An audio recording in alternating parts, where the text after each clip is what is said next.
Dan untuk mengetahui bagaimana proses evakuasi korban pendaki yang terjebak erupsi di Gunung Dukono, kita terhubung dengan Kepala Kantor SAR Ternate, Maluku Utara. Selamat malam Pak Iwan Ramdhani.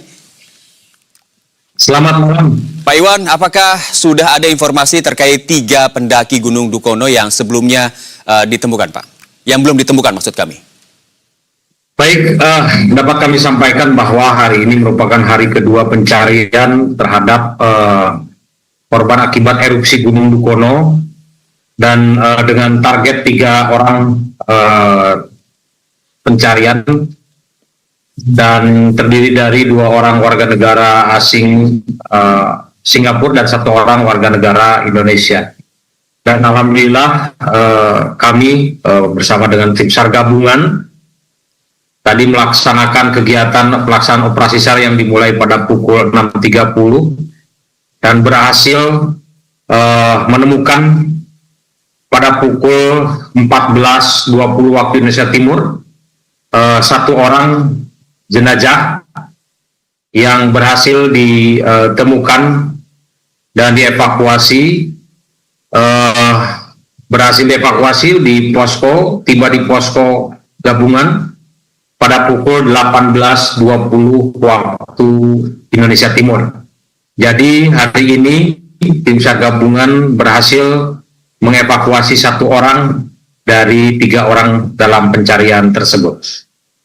Baik, Pak Iwan, bagaimana karakteristik dari jalur pendakian di Gunung Dukono ini? Apakah memang terkenal ekstrim atau justru malah ramah untuk para pendaki? Ya, perjalanan sendiri kita tim SAR gabungan membutuhkan waktu 6-8 jam ya untuk menuju ke titik yang kita duga, dan proses evakuasi tersebut kami terkendala dari situasi dan kondisi yang ada dikarenakan Gunung Dukono sampai saat ini masih terus erupsi dengan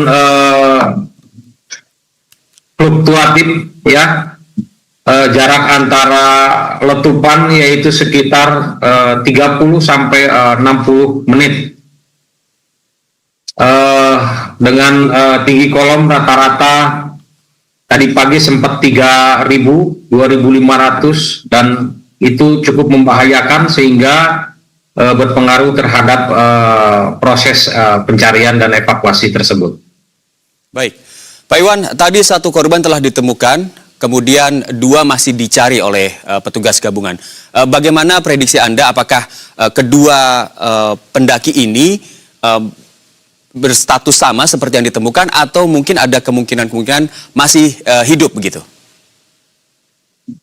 Kami belum bisa memastikan bahwa kedua korban tersebut masih hidup dan ataupun meninggal, dikarenakan kami belum mengevakuasi, namun titik keberadaan kami sudah mendeteksi hasil dengan penerbangan drone yang dilakukan baik dari teman-teman BRIMOB maupun Basarnas yang mengerahkan drone, dan tadi juga berdasarkan informasi dari teman-teman yang mengevakuasi bahwa jenazah yang pertama kita temukan kemungkinan itu tidak jauh, jaraknya sekitar 100 sampai dengan 150 meter. Demikian. Baik, Pak Iwan, ketiga pendaki ini mengetahuikah apakah Gunung Dukono ini sedang aktif begitu, tapi tetap mereka memaksa untuk mendaki, atau justru mereka tidak tahu sama sekali tentang status keaktifan dari gunung ini? Secara prinsip kami mewawancara atau meminta keterangan kepada rekan-rekan yang selamat, apakah mereka tahu, dan sebagian ada yang tahu dan sebagian ada yang tidak. Tetapi pemerintah sudah mengeluarkan instruksi bahwa Gunung Dukono sejak tanggal 17 April 2026 memang sudah dinyatakan ditutup. Dan PPMBG juga sudah mengeluarkan status bahwa Gunung Dukono dalam status 2 waspada. Baik, Pak Iwan, kami tegaskan kembali, korban yang ditemukan ini berstatus WNI atau WNA? WNI, atas nama Angel. Barusan kami mendapatkan informasi dari rumah sakit bahwa benar yang ditemukan adalah atas nama saudari Angel. Berarti 2 korban lainnya merupakan warga negara Singapura, dan apakah WNI yang ditemukan ini berstatus pendamping pendakian atau memang bagian dari kelompok itu? Itu yang WNI yang sekarang ditemukan merupakan yang salah satu mendaftar ke open trip yang seperti semuanya lakukan, seperti itu.